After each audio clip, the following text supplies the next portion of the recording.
Hoje eu quero começar a conversar com vocês. Se alguém tiver com a palavra, com a Bíblia, vocês vão deixar aberto em Apocalipse 3 e ao versículo 20. Para vocês poderem ouvir, não é, o convite de Jesus hoje. E o convite doce que Ele faz para nós, para cada um, é: eis que estou à porta e bato.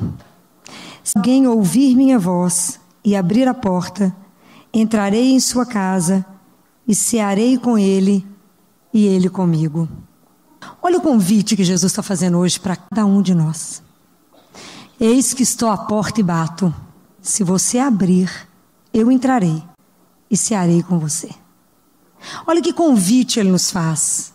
É um convite de intimidade, não é? Nós não vamos assentar para almoçar ou jantar com alguém que você não conhece. O momento de uma refeição é um momento íntimo. Então é essa intimidade que o Senhor quer de cada um de nós. Ele quer se tornar íntimo. Então é preciso que a gente se permita ser seduzido por Ele. É preciso que você tenha tempo com Ele. É preciso que você conheça Ele. É preciso que você se apaixone por Ele. É preciso que você se abandone nele. É preciso que a sua confiança seja absoluta nele. Confiança absoluta. Que você largue as seguranças humanas e abandone nele. E só nele. Então, à medida que Deus entra, que a gente permite que Deus entra, e vai acontecer uma coisa que São Paulo fala lá na carta dele aos Gálatas, no capítulo 4, no versículo 20, ele fala: é preciso que o Cristo seja formado em nós. Porque quanto mais eu conheço, quanto mais eu vou sendo íntima. Então como é que esse processo se dá? Esse processo se dá cada vez que eu alimento a palavra, cada vez que eu me encontro com Ele na Eucaristia. É Jesus que vai me transformando até que Ele seja tudo em mim.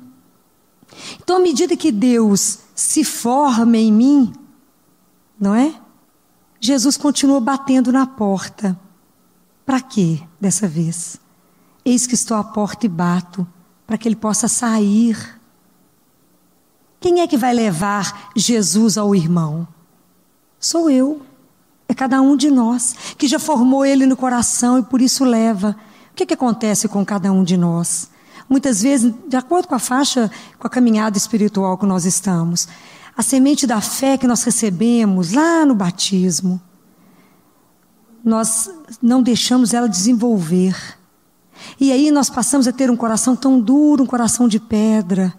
E essa semente não desabrocha, e Jesus não cresce, e aí as nossas ações não são permeadas por Ele. A nossa vida não é permeada por Ele. Ele está preso, Ele não sai. E nada na minha vida tem a marca dele. Porque o nosso coração está duro. O que Deus disse disso lá em Ezequiel?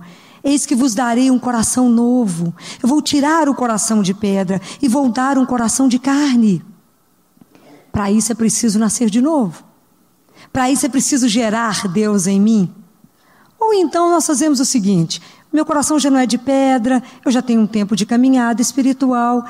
Mas aí eu libero Jesus mais ou menos sob uma liberdade vigiada. Não, eu até abro a porta para você sair, mas você tem uma liberdade vigiada. Então como é que funciona isso que a gente faz? Eu vou orar, Senhor. Mas aí Jesus começa a nos chamar de madrugada para rezar.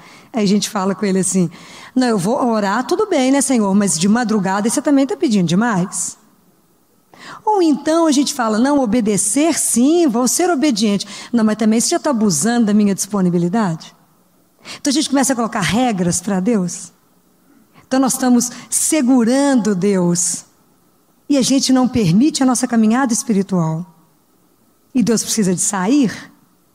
Ele precisa de ir ao encontro de tanta gente. Nós que já temos dentro do coração, fechamos. É porque na verdade nós acostumamos a ser básicos. Não é? Nós somos um bom pai, uma boa mãe, bons filhos, um bom cristão, um bom professor, um bom profissional, um bom paroquiano. Nós somos tudo na média, bem basiquinho. Nós acostumamos a ser basiquinho. Mas não é essa a proposta de Jesus para a vida de cada um de nós hoje. Se vocês lembrarem do Evangelho de domingo, de Mateus 5, versículo 47, se não me engano. Jesus fala assim: e vós, o que fazeis de extraordinário? Se isso não mexeu no coração de vocês, mexeu profundamente comigo essa semana. E vós, o que fazeis de extraordinário? Vamos dar um exemplo? Madre Teresa, ela já não era freira? Era freira, já tinha os votos dela, já fazia tudo direitinho que a ordem prescrevia, cumpria muito bem as missões dela, tudo. Aí Jesus faz uma proposta: Teresa, seja minha luz, me leve lá nos pobres, entre os pobres os mais pobres, Teresa, lá nos miseráveis. Entra lá nos buracos onde estão os pobres, lá no lixo, lá onde ninguém fica, Teresa, onde eu estou lá. Eles não me conhecem, Teresa. É você que tem que me apresentar a eles. E é essa mesma. E aí Teresa viveu o extraordinário, porque ela viveu o amor cristão. E é isso que nós somos convidados a viver. Porque viver o amor cristão é extraordinário. Porque é um amor que não espera nada em troca. Mas é nada. É fazer aquilo, não é, que eu gostaria que fizessem comigo. Uma vez perguntaram para Jesus: qual é o maior mandamento? E aí Jesus pega Deuteronômio com Levítico e fala: amar a Deus sobre todas as coisas e ao próximo como a ti mesmo. E aí eles perguntam para o Senhor: e quem é o meu próximo? E aí Jesus conta aquela parábola linda, parábola do bom samaritano. Ele conta essa parábola que é absolutamente atual, que nos mostra exatamente como é que Deus age, porque Jesus é tão doce que para Ele nos pedir para fazer alguma coisa, primeiro Ele faz. Então Deus se faz próximo em Jesus para nos ensinar a ser próximos. Então primeiro, se eu sou seduzido pelo coração de Jesus, se Ele me seduz, eu vou conseguir também ser uma fonte de amor. Mas se eu me permitir ser seduzida por Ele e viver essa fonte de amor. Então Jesus conta essa parábola do samaritano, que está lá em Lucas 10, que depois vocês vão poder ler. Jesus conta essa história, não é? Que um homem estava descendo na estrada de Jericó para Jerusalém, quando ele foi assaltado, e ele fica caído na estrada, e que passa o sacerdote, passa direto, passa um levita também, passa direto, depois passa o samaritano, que acolhe esse homem, coloca no burrinho dele e leva para uma hospedaria e deixa o dinheiro lá. Não é isso, resumidamente, que depois vocês podem ler essa parábola com todos os detalhes. Então Jesus foi de tanto cuidado que ele aproveitou essa parábola para nos contar muitas coisas. Quando ele coloca que passou o sacerdote e passou o levita e eles não pararam, isso tinha uma razão porque ele estava falando. Não é porque eles eram ruins, é porque existia uma lei na época, a lei do puro e do impuro. O sacerdote devia estar indo para poder fazer uma celebração de um rito. E para ele fazer o rito de sacrifício, ele tinha que estar puro. E pela lei, se o sacerdote encostasse em sangue, ele se tornaria impuro e ele não poderia fazer a oferta do sacrifício. O levita seria mais ou menos o teólogo de hoje em dia. É aquela que estuda as escrituras com detalhes e provavelmente tinha preparado uma pregação para aquela tarde. Ele ia lá na sinagoga explicar a palavra de Deus. Também, se ele tocasse no sangue, ele ficaria impuro. Por que Jesus falou isso? Porque ele quis dizer que a lei maior chama-se amor. Que o amor está acima de qualquer lei, quando isso está relacionado com a vida do meu irmão. Então, não há lei que possa impedir de eu fazer alguma coisa pelo outro, se isso compromete a vida dele. Então é isso que Jesus quis dizer quando ele coloca o exemplo do sacerdote, do levita. E o samaritano seria mais ou menos o desempregado. Não tinha nada mesmo a fazer, sem compromisso. Foi lá e acudiu. Mas prestem atenção quando Jesus contou isso. Ele não contou só para isso. Quem é esse homem caído? Quem é esse homem machucado na estrada? Longe do caminho, à beira do caminho. Quem é? Somos nós. É cada um de nós quando é magoado, quando é ferido, quando é traído, quando tem uma queda pessoal, quando tem uma queda profissional, quando tem um abandono. É o sofrimento da vida que nos estraçalha, que nos deixa em frangalhos. Somos nós ali caídos, quando o pecado nos tira o brilho original. Somos nós que perdemos aquele brilho, porque saímos da presença do Senhor. Estamos à margem do caminho, estamos jogados à beira do caminho. Não estamos no caminho, estamos à beira, porque estamos longe de Deus. Quem é que vem ao nosso encontro? Quem é esse samaritano que vem cuidar de nós? É Jesus. É essa doçura que vem pessoalmente cuidar de nós. É Ele que nos restaura, Ele que nos põe de pé, Ele que fala coragem. É Ele que faz tudo em nós novo outra vez. É Ele que nos dá coragem para caminhar, é Ele que nos põe no caminho, e é Ele que nos faz caminhar diferente. Vocês lembram dos reis magos? E eles visitaram Jesus e voltaram por um outro caminho. É um outro caminho que você passa a ter quando você encontra com Ele. Né? Todos os leprosos que Jesus curou, quando a gente lê, eles dizem que até eles mudavam o jeito de andar, porque Jesus restaura a nossa dignidade, nos põe de pé. Então, Jesus, quando aqui fala que Ele coloca azeite nas feridas, isso é já a memória dos sacramentos que Deus deixaria para nós. E como é que a gente não sabe usar desses sacramentos onde a gente tem a cura? Como é que a gente não utiliza, se alguém adoece, a gente não busca pela unção do enfermo, porque a gente acha que é extrema unção, acha que o outro está morrendo? É unção, é a força de Deus para poder vencer a doença. Essa semana eu falava isso com um pai, uma neném de 1 ano, para vencer um tumor horroroso. Falei com ele, busque um sacerdote para vir aqui, peça a ele, para essa criança precisa da unção de Deus, ela é tão pequenininha, para vencer tudo isso. Primeira sessão de quimioterapia está sendo um arraso para ela. Então, peça a unção de Deus. O senhor crê, então peça por isso, por ela, porque ela não pode pedir. Mas por que a gente não vai ao samaritano? Porque não conhecemos, desconhecemos Jesus. Não sabemos que podemos ir até Ele. Não, aliás, Ele vem até nós. É Ele que vem. É Ele que hoje sabe como é que está seu coração. É Ele que vai tocar o coração de cada um de vocês. Ele que vai fazer vocês saírem daqui restaurados. Homens e mulheres novos. É nele.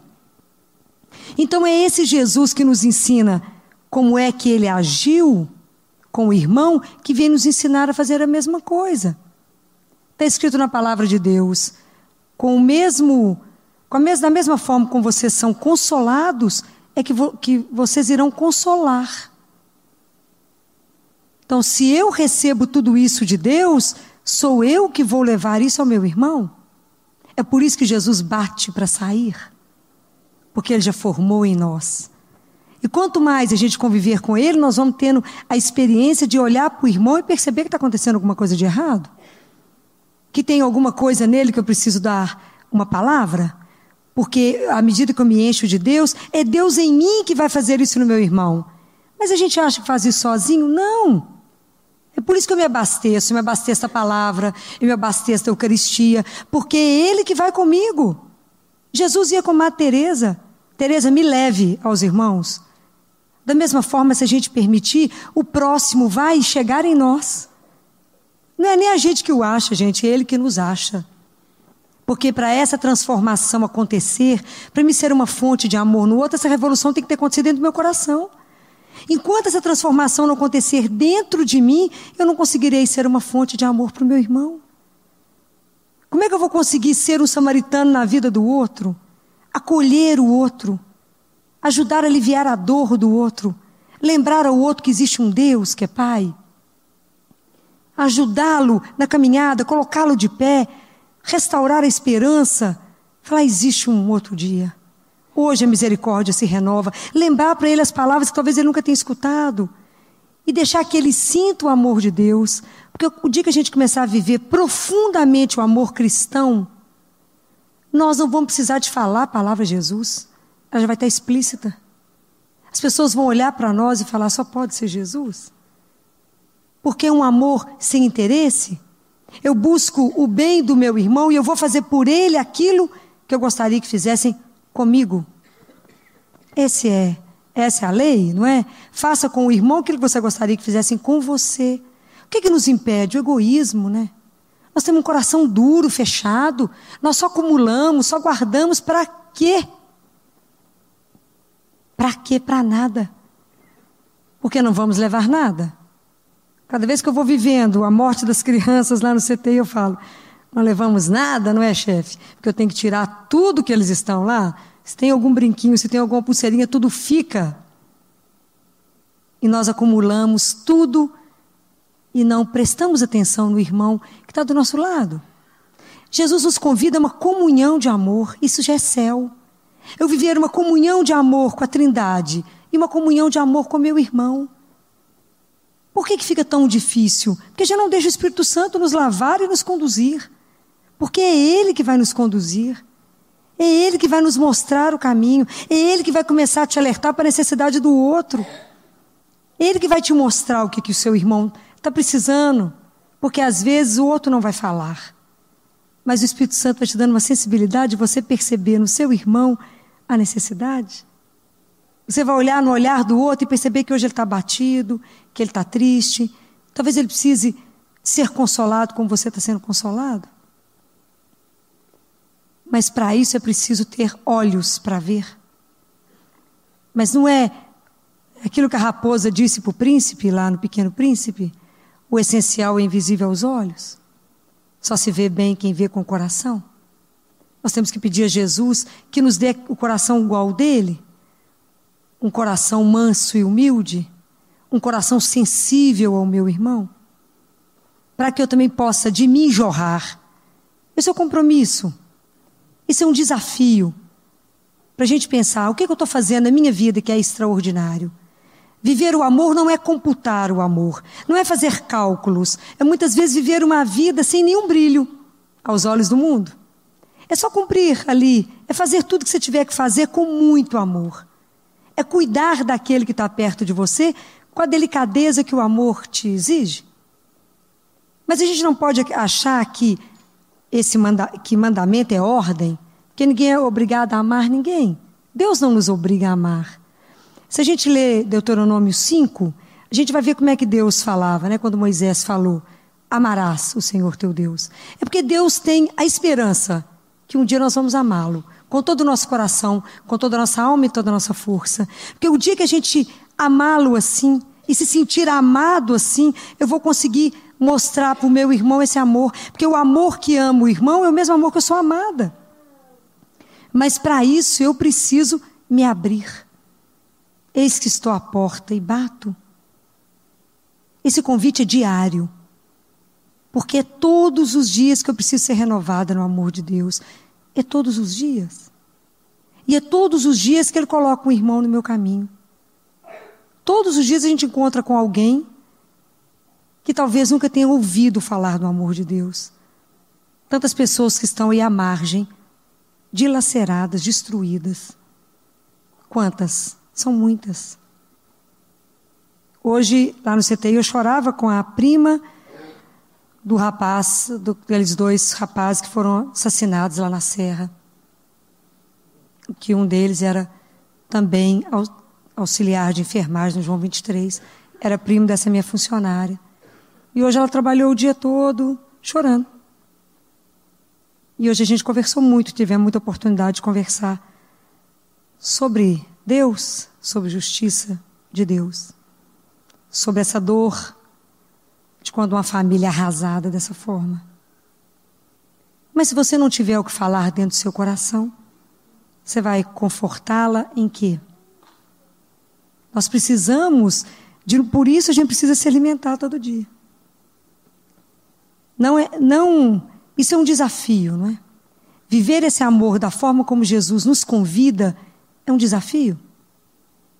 Porque se a gente aceitar, nós seremos no mundo mensageiros de paz, mensageiros de reconciliação, mensageiros do amor.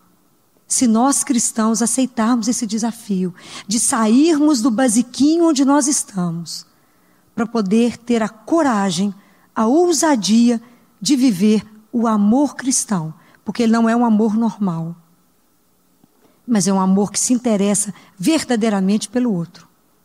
Verdadeiramente, sem que eu me preocupe como é que o outro vai reagir a isso. Se ele vai me retribuir algum dia, ou se ele vai ficar sabendo que fui eu. E a gente corre esse risco porque somos humanos.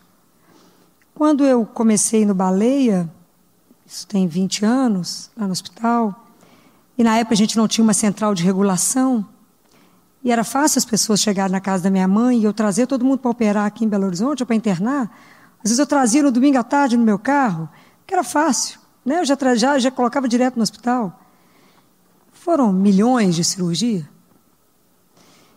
E aí, quando eu percebi que eu tinha uma agenda só da minha cidade, quando eu percebi a dimensão que a coisa estava tomando, eu chamei Jesus. Falei, Jesus, preste atenção. A partir de agora eu corro um risco muito grande de estar com o nome de todo mundo registrado, de correr o risco de algum dia, se eu encontrar com essa pessoa e precisar de uma ajuda, eu cobrar dela se ela não fizer nada por mim. Não foi isso que você me pediu. Então, que a minha direita não saiba a esquerda o que foi feito, então só vai me conceder uma graça.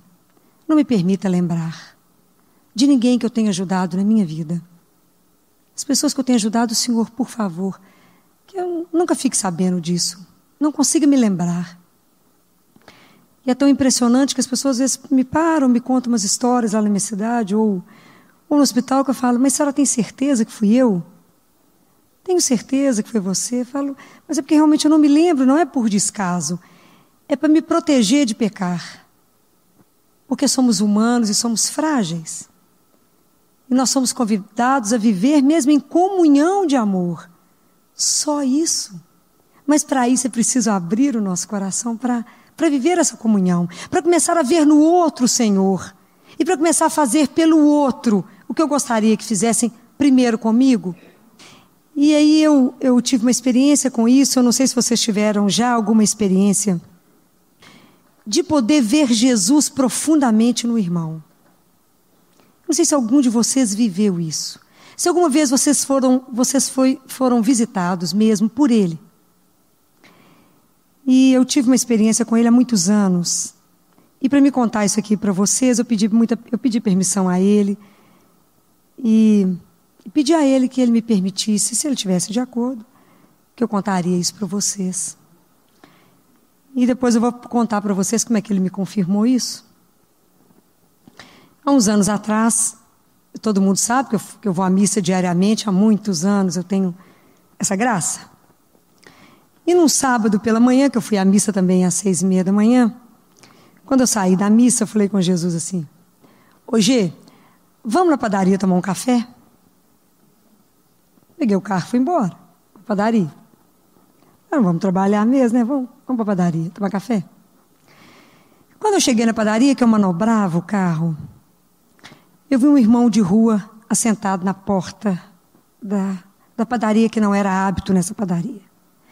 E era um movimento grande, era 7 horas da manhã, grande movimento. E as pessoas passavam por ele e ele quieto. Quando eu descia, eu estava andando em direção a ele, eu observava ele. De todos os irmãos de rua que eu tive contato muito perto, o mais sujo. O mais abandonado, eu poderia dizer. E quando eu passei por ele, ele falou assim, ô moça, me dá um café? Na minha cabeça foi uma fração de segundo, que ao mesmo tempo que eu ia virar para falar com ele, que eu ia tomar um café e voltaria para dar o café para ele, na mesma hora eu me lembrei assim, você não convidou Jesus para tomar um café? Ele veio. Isso foi, eu acredito, a maior emoção que eu vivi. Porque eu virei para ele imediatamente e o meu coração já ficou aos saltos, porque eu procurava ele naquele rosto ali, e no meu coração eu fico muito emocionada de lembrar disso, que eu falava assim com Jesus, você está aí escondido. Eu tenho certeza. E eu olhei para esse senhor e disse, mas é com tanto prazer que eu te dou um café. O que mais o senhor deseja? O senhor não quer um café, um leite quente, o senhor não quer um chocolate quente? eu queria conversar com ele, porque eu sabia que ele estava escondido ali. E ele me dizia: moça, eu só quero um café. E eu falei com ele: então quem sabe se eu quero alguma coisa para acompanhar o café, não é? Uma broa, um bolo, um pão de queijo, um misto quente, alguma coisa para acompanhar o café. Ele ria, falava: é só um café, moça. E eu falei: o senhor não gostaria de entrar? Imagina o escândalo. Você não gostaria de entrar aqui na padaria? Ele me disse: não, eu só quero um café. Eu acho que eu devo ter insistido muito para que ele aceitasse alguma coisa, porque eu queria ficar ali na frente dele, porque eu olhava tão intensamente para ele, e eu vi a hora de eu começar a chorar diante dele. Falei: vou fazer um vexame, o moço vai ficar apavorado comigo. E eu entrei na padaria, pedi licença, entrei na padaria e fui pedir o que eu ia mandar para ele. E as meninas da padaria me conheciam e falaram: por que você está chorando? Eu falei: é emoção. Mas é emoção do bem. Eu não podia explicar isso, achar que eu estava louca, não é? E aí eu falei: serve aquele senhor ali fora de um café, e eu não sei mais o que eu mandei. Você não vai comer hoje nada? Eu falei: não, só quero um cafezinho. Enquanto eu tomava um café, eu peguei o café, paguei e saí. E elas já tinham entregue para ele. Ele foi embora. Não deu tempo dele comer. Ele saiu. E eu, na verdade, peguei o carro e fui procurar por ele ali na redondeza, nos quarteirões, e não o vi. E nunca mais o vi. Mas eu fiquei tão emocionada porque eu me senti visitada. Eu me senti experimentada. Eu acho que Jesus falou assim: você não me conhece, você não sabe como é que eu sou, você me convida para tomar um café, como é que você acha que eu vou chegar lá para tomar um café? Está achando que eu vou chegar lá na realeza? Não. Eu estou escondido naquele miserável. É naquilo que ele disse, né, que está lá em Apocalipse. Quando é que foi que eu te vi, Senhor? Quando é que foi que eu te dei água? Quando é que foi que eu te dei alguma coisa para comer? Quando é que foi que eu te encontrei nu e te vesti? Falou que quando você fez tudo isso no menor dos meus irmãos, foi a mim mesmo que você fez.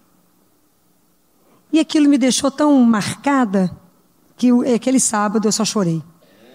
Mas era de profunda sentimento de presença.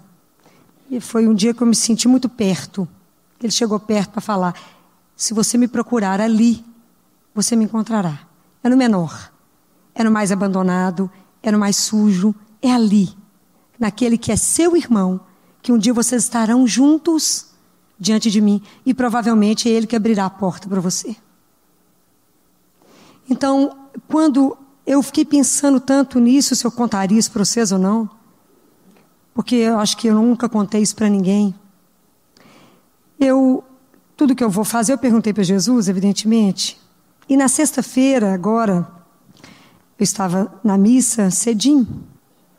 Devia ser umas 6h10, eu estava rezando e contando para ele esse assunto. Falei: ô Gê, eu posso contar essa novidade? Ia ser ou não? Mas eu não sei como é que você vai fazer para poder confirmar comigo se você conta, se eu conto ou não. Mas também eu não preciso se preocupar com isso, porque você é Deus. Eu sou sua filha. Só vai dar um jeito de comunicar comigo, não é? Ah, mas eu tenho certeza que você vai me mandar um recado. Como eu não sei, porque você é sempre original. Mas eu estou esperando o seu aval, se eu conto ou não conto. Porque desde então eu estou rezando não só por mim, mas por vocês. Quando terminou a missa, uma amiga minha que também vai à missa, nós duas saindo, porque as duas tinham que trabalhar, e eu só saio correndo. Ela me encontrou na porta da igreja, me entregou um envelope e falou assim: toma, Filó, isso é para você ler. Não é nada tão importante, mas foi fruto da oração da madrugada, coisa do Espírito Santo, às 4h40 da manhã. Às 4h40 da manhã, ela escreveu algo que eu falei com Jesus às 6h10. Não é de impressionar? Eu fico exatamente encantada. E ela fez um texto da oração dela pessoal com ele, na madrugada, de uma profundidade, de uma beleza, porque ela e o marido, né, de muita caminhada de oração. E eu liguei para ela, evidentemente, chorando, claro. E falei com ela se eu poderia falar sobre isso e se eu poderia ler só um trecho. E depois eu vou deixar tudo que ela escreveu com a Moninha. A Moninha coloca no site para que vocês saboreiem isso, porque é muito lindo. E quando eu li aqui um trecho que ela dizia assim: Procuro o teu rosto, Senhor, e misteriosamente revelas-me a mim através do irmão, tão frágil quanto eu, que sofre sobre a calçada fria, sobrevivendo sem nada. Eu tinha certeza absoluta que eu poderia falar, porque ele confirmava numa oração dela da madrugada, que era exatamente ali no irmão, é onde a gente vai encontrar. E ela continua dizendo: procuro teu rosto, Senhor, e vou descobrindo-te no servir, no doar a mim mesma. Já não te busco nas grandes coisas, encontro-te nos detalhes da vida, nos encontros do dia a dia, olhares, emoções e ações. Encontro-te naquilo que minhas mãos podem fazer, naquilo que meu olhar pode acolher e na ajuda que posso oferecer. Procuro teu rosto, Senhor, e agora sei aonde chegar. A terra prometida é o coração do irmão, que me faz ser, me faz crescer e ver o teu rosto na comunhão verdadeira de nossas vidas. Isso me deixou tão profundamente emocionada, para que mais uma vez eu diga para vocês: você fala e ele te escuta. E o Senhor sempre dá um jeito de te dar a resposta. É só estar atento, porque Ele responde. Ele cuida de nós. Cuida para nos ensinar a cuidar. Hoje Jesus não está aqui, vivo sem a gente pegar nele, não é? Eu pego nele pelo irmão. Ele está vivo aqui agora nos acompanhando, mas ele não está como ele esteve com os apóstolos, naquela forma como ele curou, ressuscitou e libertou. Hoje é cada um de nós que é o braço, as pernas, a boca de Jesus. Hoje somos nós que somos o colo de Jesus para o irmão. Nós precisamos de ter coragem, de abrir a porta do nosso coração para poder ele entrar e nos restaurar cada dia. E a cada dia eu me colocar à disposição do meu Senhor e do meu Deus. Para terminar como a Lilian escreveu: fazendo de ti, Jesus, o Senhor da minha vida e de toda a história. Amém. Que o Senhor seja louvado eternamente. Que Ele proteja a vida de vocês, a caminhada de cada um de nós. Que a gente tenha a coragem de viver algo extraordinário. Viver extraordinário é viver o amor.